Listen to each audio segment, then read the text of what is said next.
네, 우리에게 주실 하나님 말씀을 함께 받들어 봉독하기 원합니다. 구약성경 느헤미야 7장 1절로 2절입니다. 구약성경 느헤미야서 7장 1절로 2절까지 말씀을 우리 한 목소리로 받들어 봉독하겠습니다. 시작. 성벽이 건축됨에 문짝을 달고 문지기와 노래하는 자들과 레위 사람들을 세운 후에 내 아우 하나니와 영문에 관한 하나냐가 함께 예루살렘을 다스리게 하였는데 하나냐는 충성스러운 사람이요 하나님의 경외함이 우리 중에서 뛰어난 자라. 아멘. 할렐루야. 오늘 본문의 말씀 가지고 충성과 경외함의 파수꾼이라는 제목으로 함께 은혜를 나누고자 합니다. 여러분, 차후라는 단어 다 아시나요? 차후. 우리가 가끔 그 이후, 그 다음부터 우리가 이런 말을 많이 쓸 때가 있습니다. 이 차후라는 단어를 언제 많이 쓰게 됩니까?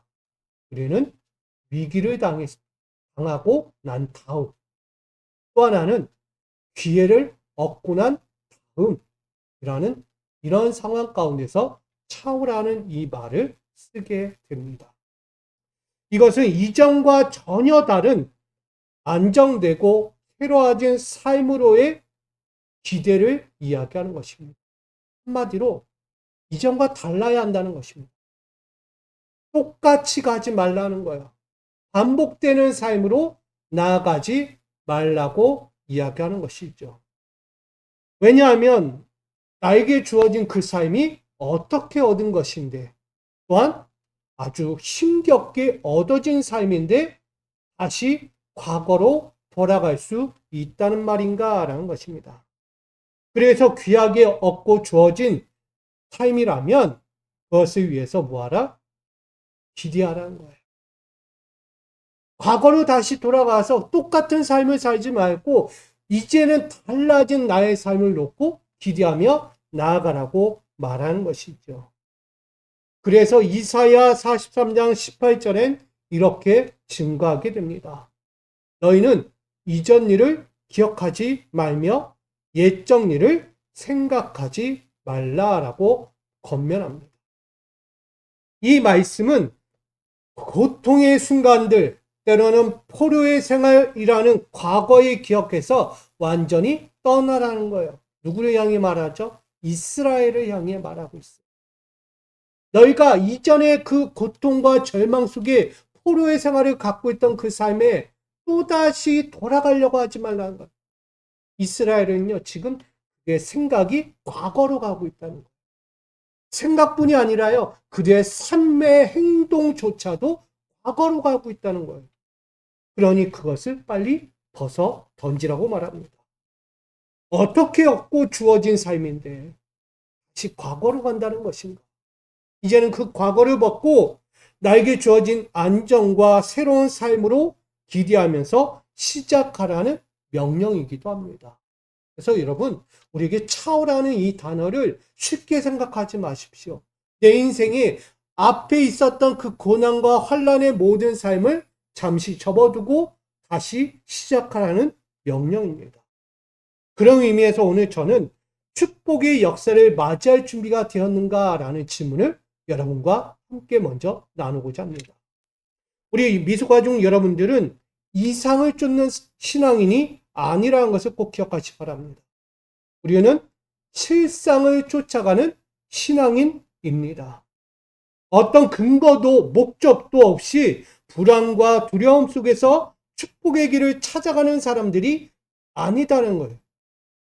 약속하신 축복이 때론 객관적이면서 그리고 그것에 대한 확신을 가지고 진리의 말씀을 붙잡고 따라가는 자들이라는 것을 전하고 있습니다. 그래서 과거에 사로잡히지 않고 이전과 전혀 다른 안정되고 새로워진 삶을 위하여 현재의 축복이 내 손에 지금 들려지지 않아도 보여지지 않을지라도 오직 하나님의 말씀만을 의지하며 나에게 주어진 미래를 향해 담대하고 진지하게 나아가는 신앙인이 되어야 한다라고 말합니다. 여러분, 우리 성도 미소가족 여러분들은 좀 기대가 있기를 소망합니다. 차오라고 이야기했어요. 달라졌어요, 지금. 나는 이전과 달라요. 그러면 지금 나에게 주어진 새로운 시간들, 나에게 앞으로 다가올 것들에 대해서 기대하면서 바라보셔야 하는 것입니다. 그래서 시편 42편 5절은 이렇게 증거합니다. 내 영혼아, 내가 어찌하여 낙심하며 어찌하여 내 속에서 불안해하는가? 너는 하나님께 소망을 두라. 그가 나타나 도우심으로 말미암아 내가 여전히 찬송하리로다. 아멘. 지금 이 말씀 안에서 뭐라고 이야기해요? 너는 하나님께 소망을 두라라고 말씀하고 있습니다. 이것은 하나님의 면전 앞에 설 수 없는 현실일지라도, 때로는 하나님의 전지전능하심 앞에서 예배할 수 없는 현실일지라도, 패배와 조롱하는 삶이 내 앞에 수없이 찾아와 흔들리는 현실이 있을지라도 그 앞에서 소망을 두라고 말씀하세요. 그 소망이 무슨 뜻일까요? 여호와는 누구이시기에? 여호와 이레가 되시기에. 할렐루야. 여호와 이레가 무엇이죠? 여호와께서 준비하신다.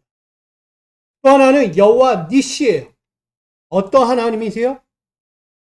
승리의 하나님이세요. 나의 인생의 전쟁을 하나님이 대신 싸워 승리케 하신다는 거예요. 또한 여호와 라파가 계십니다. 라파의 뜻은 무엇이죠? 치료자예요. 우리의 육신과 영혼의 아픔을 치료하시는 여호와 하나님을 말씀하세요. 여호와 삼마가 계십니다. 여호와 삼마는 거기 계시다는 거예요.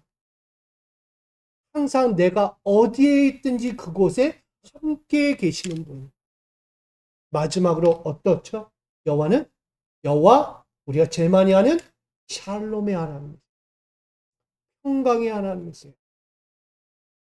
자, 지금 여호와의 정체성을 5가지로 이야기했어요.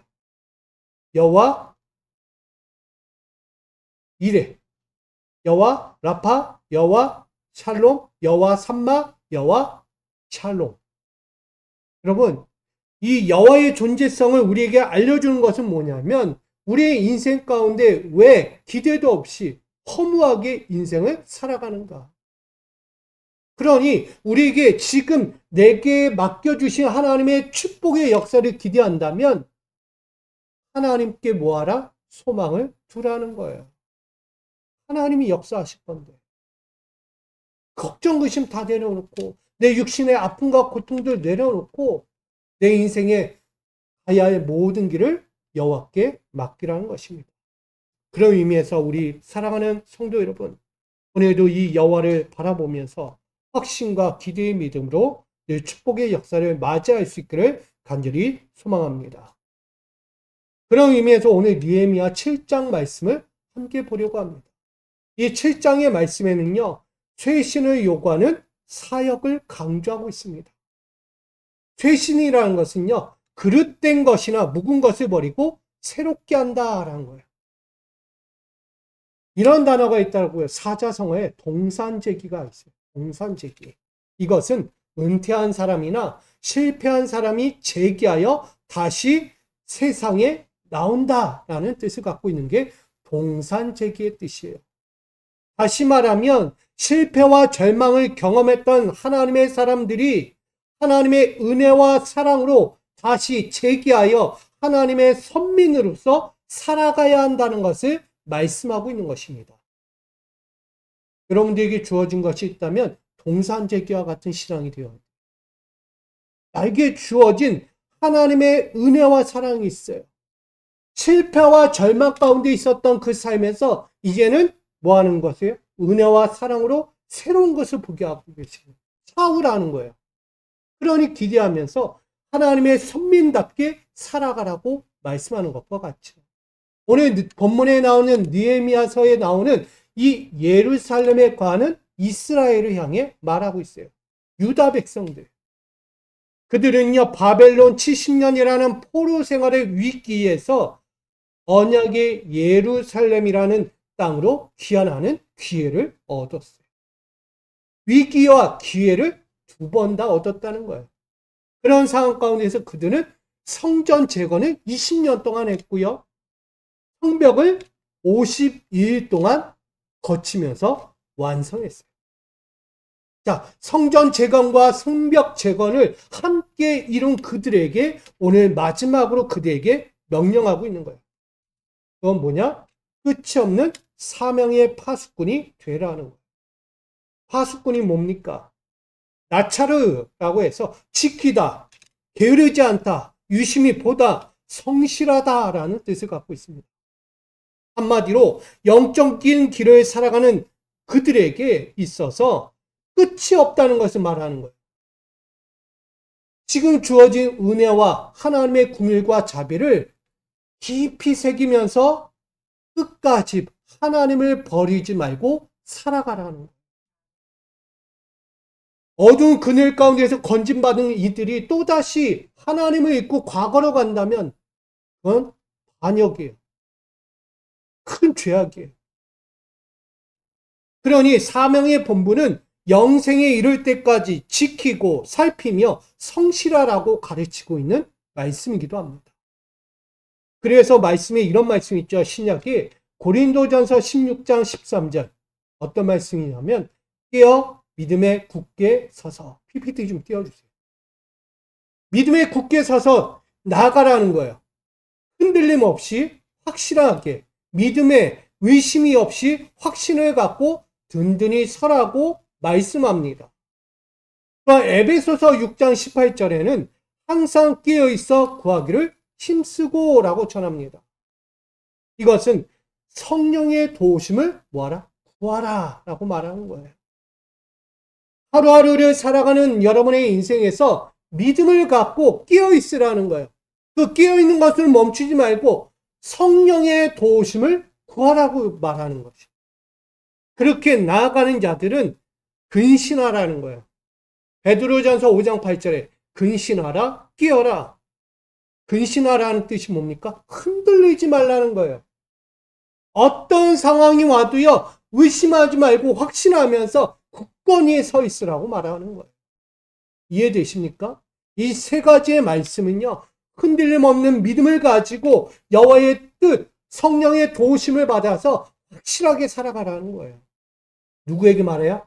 지금 그들에게 말하고 있어요. 예루살렘의 성전을 재건하고 성벽을 다시 재건한 그들에게 하나님의 말씀으로 든든히 서라고 전하고 있는 것입니다. 여러분, 이게 사명의 본분이에요. 사명의 본분이 단순히 여호와 그늘 아래 있는 것, 단순히 예배하는 것, 하나님 말씀하니까 너무 좋아요. 그 말씀은 그대로 살겠습니다 하는 게 아니고요. 하나님을 떠나지 않는 게 사명의 본분이에요. 쉽게 얘기하면 지금 이 자리에서 예배 드리는 것이 하나님의 사명의 본분이 아니고 하나님을 잊지 않는 거예요. 하나님을 버리지 않는 게 사명의 본분이라. 지금 그들의 시대상에는 뭐가 나타나느냐? 돌아왔지만 뭐가 있다고요? 그들이 또다시 우상을 섬기기 시작했다고. 육적인 욕망을 채우려고 하는 이들의 모습이 나타났다고 분명히 이야기했어요. 그러니 그들에게 느헤미야서의 이야기는 그들의 사명이 다시 흐트러지지 말고 이 기한의 기회, 다시 한번 위로 가운데 얻은 이 기회를 절대 놓치지 말라고 명령하는 것입니다. 어떻게 얻은 구원과 기회인지 너희는 깊이 되새겨라. 이걸 말씀하고 있는 것입니다. 그래서 성벽재건의 마무리 앞에서 이렇게 명령을 내립니다. 오늘 본문 느헤미야 7장 1절 말씀, 우리 본문을 같이 함께 읽겠습니다. 시작. 성벽이 건축됨에 문짝을 달고 문지기와 노래하는 자들과 레위 사람들을 세운 후에, 할렐루야. 오늘 말씀에 보면 성벽이 건축되고 마지막으로 뭐 했다? 문짝을 달았다라는 거예요. 성전 재건과 성벽의 마무리는 뭐예요? 문짝을 달면 끝나는 거예요, 이제.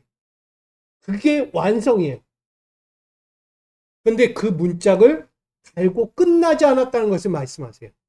뭐야? 문지기와 노래하는 자들과 레위 사람들을 세웠다라고 말씀하세요.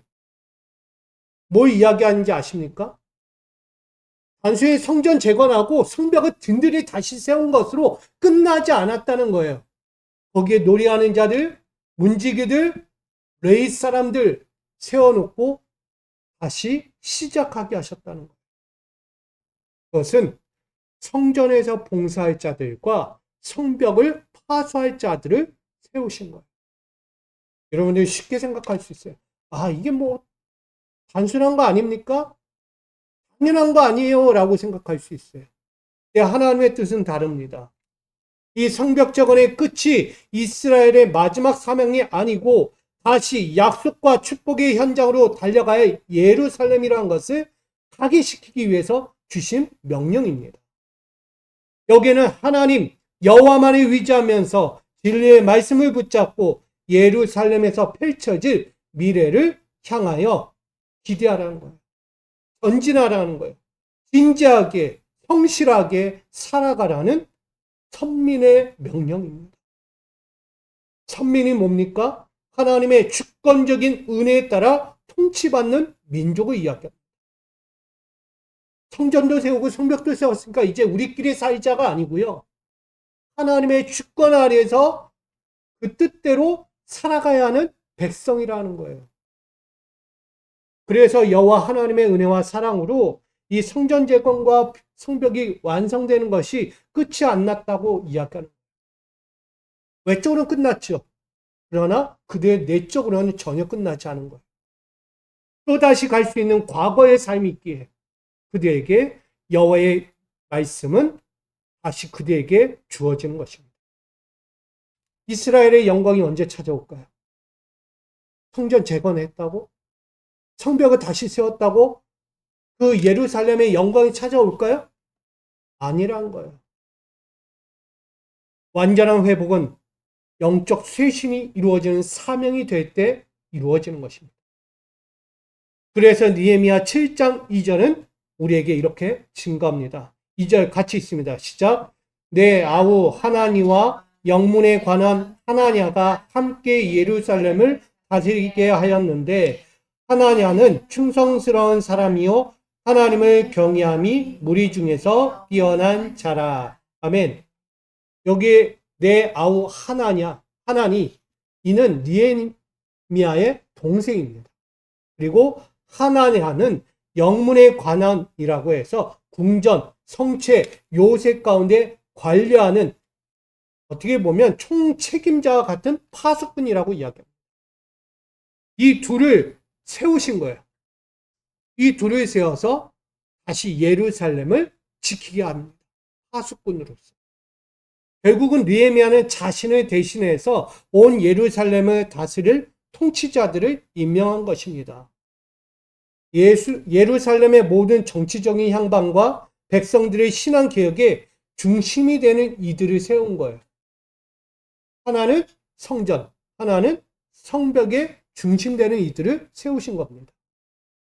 저는 우리 미수교회 가운데서도요, 이런 하나냐와 같은 이들을 세웠다라고 봅니다. 바로 여러분들이 직분을 가졌기 때문에 사명을 가졌어요. 직임을 가졌다는 거예요. 단순히 세운 자리가 아니고요. 지키라는 거예요. 그 자리를. 아까 이야기했죠? 진지하게 성실하게 기대하면서 지키라고 명령합니다. 하나님은 여호와 하나님의 역사가 멈췄던 예루살렘에요. 다시 영적 심장을 재가동하듯이 때로는 효율적이고 때로는 자발적으로 움직이게 하셔서 인간의 본성들 완전히 부식시키고 여호와 하나님의 은혜로서 다시 예루살렘을 시작하라고 명령하고 있는 것입니다. 그래서 하나냐의 공통점이 있어요. 하나니와 하나냐. 공통점이 뭘까요? 오늘 이야기하는 충성스러운 사람이요 하나님을 경외함이 무리 중에서 뛰어난 자다라고 그래서 말씀하고 있는 것입니다. 저는 여러분들이 충성스러운 사람, 때로는 하나님 앞에서 경외함을 잊지 않는 믿음의 사람이 되기를 축복합니다. 이들은요, 신실했어요. 믿음도 확고했고 신뢰할 만했어요. 그러니까 누가 봐도 이들을 앞세워도 할 말이 없는 거예요. 저는 우리 미술교회 가운데 여러분들을 앞장 세운 거예요. 있는 거예요. 관리부장, 재정부장, 여성교회장, 청년회장 세운 이유가 뭘까요? 믿을만 하니까 세운 거예요. 신실하니까. 뭘 하더라도 진지하게 하시니까 제가 세울 수밖에 없는 거예요. 근데 여러분들이 그 모습이 아니라면 세울까요? 안 세울까요? 죄송한데 거들떠도 안 볼지 몰라요. 대형교회에서요, 큰 교회들을 해서 직임을 세우려고 하는데 허브에 난 못합니다. 세울까요? 안 세울까요? 안 세웁니다. 왜? 세울 자격이 없는 거예요. 그건. 신뢰가 안 가잖아요. 이미 그들 입에서 나오잖아요. 나는 못해요 하고 이야기. 신뢰가 안 가는 거예요. 언제 어떻게 될지 모르는 거예요. 하다가 난 못하겠습니다 하면 끝나는 거예요. 그럼 교회 운영이 안 되는 거예요. 교회가 갈 방향을 잃어버리게 돼요. 그러나 순종할게요. 그래요. 목사님 말씀대로 한번 해볼게요. 이런 분들은요, 진지합니다. 하나를 하더라도 열심히 하려고 해요. 저는요, 성격이 그래요. 하나를 하더라도 제대로 하죠. 제가 가끔은 일을 미루지 않아요. 일이 한번 주어지면요, 일을 순식간에 추진하고 나갑니다. 제가 예를 들면, 이제 10월 달에 제가 성지순례를 갑니다.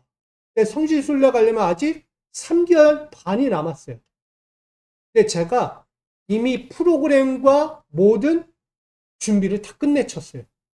3개월 전 후에 할 거를 이미 끝마쳤다고요. 우리 어른들이 이제 성지순례를 가려면 책 작업을 해요. 핸드북을. 근데 다들 얘기해. 한 달 남겨놓고 그럼 그때 다 가서 만들어 시간 충분하니까 그때 하지. 근데 저는요, 지금 다 끝내놨어요. 모든 정보를 다 준비해가지고, 다 확인해가지고, 책자의 그림과 글, 거기에 설명들을 다 만들어서 책자를 이미 전제책까지 만들어놨어요. 저는요, 이걸 질질 끄는 사람이 아니에요. 할 때 빨리 끝내놓고 또 다른 일을 추진할 수 있으니까.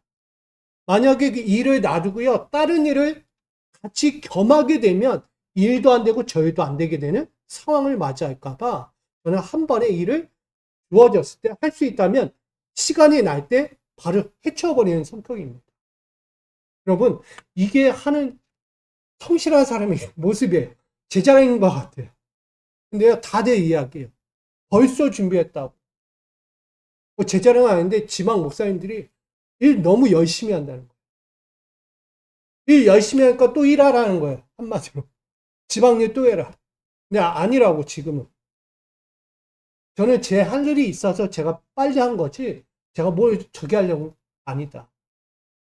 제가 왜 이야기하냐면 오늘 하나님의 일을 맡긴 사람들에게 그만한 확신이 있기 때문에 여러분들에게 맡겼다는 것은 그만큼 제가 믿고 신뢰한다는 의미입니다. 여러분 기분 좋으시죠? 믿어주시는 거라. 목사님이 나를 믿어주셔. 저도요, 우리 성도님들이 저를 믿어주시니까 제가 이 자리에 있는 거예요. 저를 믿어주지 않으면 저는 여기서 쫓겨나요. 내리면 끝나는 거예요, 여러분들이. 그렇잖아요. 마음에 안 들고, 저 목사님하고 우리 같이 목회 못 하겠어. 이 교회 못 끌고 가겠어. 내리자. 그러면 끌고 내려가는 거예요. 요즘 시대가 다 그래요. 강당까지 올라와서 치고받고 하면서 끌어내리는 거예요. 그건 뭐 남일이 아니잖아요. 여러분, 하나님의 선정을 가진 사람들이 되셔야 합니다. 선정이란 것은 백성을 바르고 어지게 다스리는 정치입니다. 여러분들은 하나님께서 세우신 자들이에요.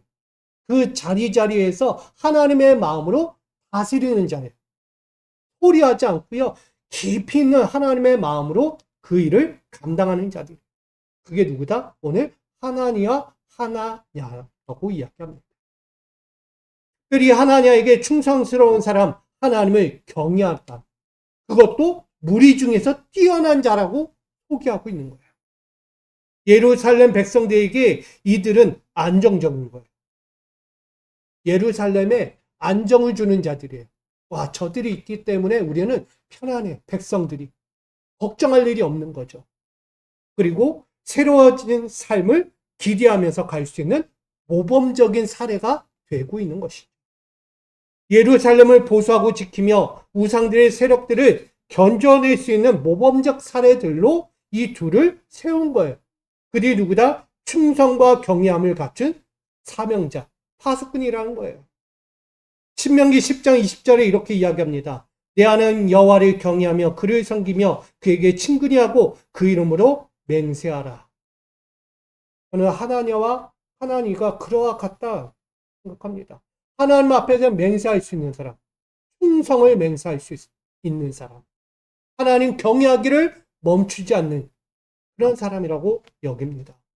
이들은 완전한 결합이에요. 하나님과 친밀한 교제를 갖고 있고 어떤 상황이 와도요 흔들림이 없는 자들이에요.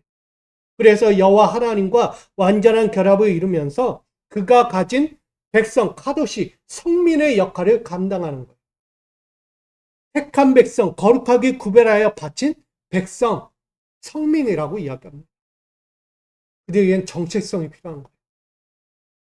특별히 이야기하면 이 두 사람만이 문제가 아니고 그 안에 거하고 있는 예루살렘의 모든 백성들은 누구다? 하나님의 택하심 받은 백성이다. 특별히 거기서 건진받은 자리 두 명일 뿐이지 모두가 다 똑같다는 거예요. 한 사람도 예외가 없다. 너희는 다 하나님 앞에서 충성과 경외함을 보이는 자다. 그걸 말하고 있는 거예요. 그들 중에서 좀 더 나은 사람을 세운 거예요. 저는 우리 미수교회 여러분들이 바로 그와 같다고 생각합니다. 이 세상 가운데서 하나님을 섬기는 이들이 너무 많아요. 하나님을 경외하는 이들이 너무 많아요. 근데 그런 그들 가운데서도 여러분을 특별히 이 미수교회에 세우신 거라고 믿습니다. 너무 자존감을 세워주시는 잘하라고 하신 것 같죠. 맞습니다. 하나님은요 이전과 다른 샤워라고 이야기했어요. 내 생각을 바꾸고 내 삶을 바꾸고 내 영적인 길을 바꿔버려야 한다. 나는 다르기 때문에. 여러분은 다른 사람이에요. 세상과 다른 사람들이 세상과 똑같이 가고 있다면 문제가 되는 거예요. 그러나 하나님은 지금 세상과 달리 충성되고 경외심이 강한 특별히 그 중에서 무리 중에서도 특별한 자들을 끄집어낸 자들. 그들이 여러분이에요. 오늘 이들처럼. 그러기에 어떻게 해야 하는가? 신앙을 수호할 준비가 되어 있는 거예요. 내 신앙을요, 지킬 줄 알아야 돼요. 어떻게 내가 얻은 신앙이고, 내가 어떻게 하나님 앞에 부르심 받았는데, 여기서 멈추겠는가? 우리 미소가족 여러분들은 욕망을 쫓는 신앙인이 되지 말아야 합니다. 내 직분 가지고, 내 자리를 가지고 욕망을 쫓는 자리가 아니고요. 국민으로서 서원하는 신앙이 되어야 합니다. 서원이 뭐예요? 하나님께 무엇을 하겠다거나 일정 기간 동안 하지 않겠다고 자발적으로 약속하는 것을 서원이라고 합니다. 내 생각을 내려놓는 거예요. 한나의 기도가 뭐예요? 자기 아들 솔로몬을 사무엘을 누구에게 드리겠다? 하나님께 드리겠다라고 해요. 한나가 사무엘을 하나님께 드리겠다는 건 뭐예요? 하나님 뜻대로 하겠다는 거예요. 소원. 다시 말하면 하나님의 백성들은 더 이상 자기 생각 가지고 자기의 뜻을 세우려고 앉아있는 자리가 아니다는 거예요. 오로지 하나님을 위해 있는 자리다. 그리고 거기서 겸손해져라. 자신의 공허함을 달래며 인생의 필요를 채우기 위해서 신앙을 지키는 자가 아니라는 것을 말하는 것입니다. 사랑과 용서에 자발적인 감사와 책임감을 가지고 거룩함을 약속하며 따르는 자들, 이게 하나님의 성민입니다. 그러기에 배교적인 신앙에 빠지지 말고 거룩하게 구별하여 바쳐진 백성답게 살라고 명령하고 있습니다. 특별히 현재의 신앙들이 욕망들이 흔들리고 아둔한 지식들에 흔들려서 혼란스러울지라도 오직 자발적 책임과 거룩함을 수호하면서 약속의 미래를 향해 담대히 나가는 신앙인들이 되어야 하는 것입니다. 여러분, 흔들릴 수 있어요. 교회 다닌다고, 믿음 생활을 한다고 흔들리지 않겠습니까? 세상 나가면 다 흔들려요. 저도요, 밖에 나가면 흔들려요, 목사지만. 세상 나가면 죄 짓고 싶은 마음이 많고, 죄가 오니까 흔들려서 흔들릴 때가 많다는 거예요. 인간이라는 핑계는 있겠지만, 우리가 그렇게 살고 있어요. 그럼에도 불구하고, 그거에 대한 뭐가 필요하다? 책임이 필요하다. 여러분의 신앙에 대한 책임이 필요한 거예요. 그 책임을 가지고 어떻게 살 건가? 차오라고 이야기했어요. 과거처럼 똑같이 갈 거냐? 아니면 바뀐 나로 갈 거냐? 두 번 다시 되풀이하지 않는 신앙이 되어야 되는 거예요. 바뀌라는 거예요. 어떤 사건이 있었다면 그 사건 앞에서 변화가 되어야 되는 거예요. 도전이 됐고 내 마음조차도 바꿔야 하는 거예요. 그게 우리의 모습입니다. 그래서 거룩함이라고. 나라는 인생은 하나님 앞에서 거룩해야 합니다. 그것을 지키고 하나님 약속의 미래까지 달려나가야 하는 신앙입니다. 그런 의미에서 우리 성도 미속 가족 여러분들은 고린도전서 9장 27절의 말씀을 좀 되새기기를 부탁드립니다. 내가 내 몸을 쳐 복종하게 함은 내가 남에게 전파한 후에 자신이 도리어 버림을 당할까 두려워함이로다. 뭔 말씀이에요? 자신을 늘 치라는 거예요. 자기 자신을 항상 쳐야 되는 거예요. 뭐 하지 않도록? 세상으로부터 두려움당하는 공포에 휩싸이지 않도록. 누군가 정죄하고 비난하고 넘어뜨리고 때로는 욕을 할 수 있어요. 내가 나를 치지 않으면 그런 순간이 찾아온다니까요. 순간 내가 죄를 짓지 않도록 세상에 끌려가지 않도록 나를 치고 다스려야 하는 거예요. 그게 우리의 모습입니다. 바울은 그걸 이야기합니다. 세속적이고 육체적인 욕구들이 먼저 찾아올 때마다 자신의 위를 더 자랑하며 드러내기를 원할 때마다 기복신앙, 복받기를 위해서 신앙생활하는 이런 상급받기를 원할 때마다 구원에서 제외되고 버림받지 않도록 우린 주님을 마땅히 섬길 자로 자신을 늘 쳐야 한다는 거예요. 누구처럼? 바울처럼. 자신을 쳐야 돼. 내가 어떻게 될지 몰라요. 내가 언제 어떻게 천국의 자리에서 지옥으로 낭떠러지 떨어질지 모르는 거예요. 신앙생활 한다고 돈 받겠어요? 여기가 있을 수 있다니까요. 신앙생활 해도 지옥 가 있을 수 있는 거예요. 제 생각에 이재철 목사님과 똑같더라고. 이재철 목사님도요, 그 설교를 하는 거예요. 신앙생활 한다고 백날 예배 드린다고 천국 간다고 착각하지 마십시오. 본질이 빠졌다. 하나님이 없다. 하나님. 신앙생활이 기복신앙, 복받기 위해서 신앙생활을 한다. 여러분, 우리가 빠지지 말아야 할 것들이 분명히 있어요. 철저한 통제가 필요합니다. 우리는요, 실제적으로 영적인 통제가 필요해요.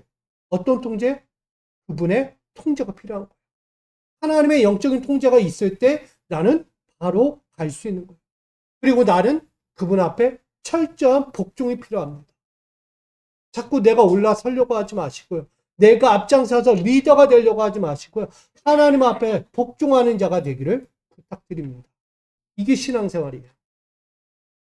그러기에 우리에게 주어진 것이 있다면 신앙을 잘 지키고 잘 이끌어 가려면 그분의 통제 가운데 그분 앞에서 복종하는 삶을 살아야 하는 것입니다. 오늘 진리의 말씀을 붙잡고 따르는 자들이 바로 오늘 본문의 말씀이에요. 충성과 경외함의 파수꾼이에요. 이들은 달랐어요. 어떤 면에서든 하나님의 뜻대로 하나님이 말씀하시는 앞에서 충성하기를 원했어요. 세상 어떤 환경이 다가와도 좋은 것들, 자기를 미혹하는 유혹들이 많아도 흔들리지 않을 자들이었어요. 그들 가운데서 택함 받은 거예요. 저는 우리 충성과 경외함의 파수꾼이라는 이 명령 앞에서 축복의 역사를 맞이할 준비가 되어 있는, 때로는 신앙을 끝까지 수호하고 준비할 수 있는 우리 모두가 되어지기를 간절히 축복합니다.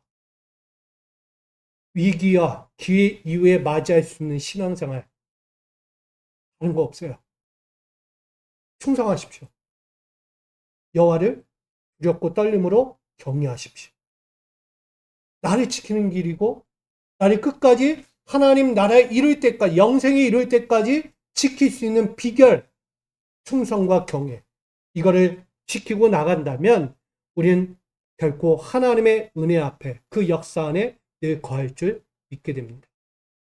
그럼 우리 참담한 현실이라는 일상에서와 세속과 욕망들로 신앙의 기반들을 혼란스럽게 만들어가는 우리 지금 자리가 있을지라도 다시 한번 철저한 통제와 복종으로 축복의 역사를 맞이하도록 우리 진리의 말씀을 붙잡고 영적인, 매일매일의 영적인 보호를 이루어갈 수 있도록 여러분 충성하고 경외하는 파수꾼으로 늘 살아가는 우리 모든 신앙이 되기를 주님의 이름으로 축복합니다.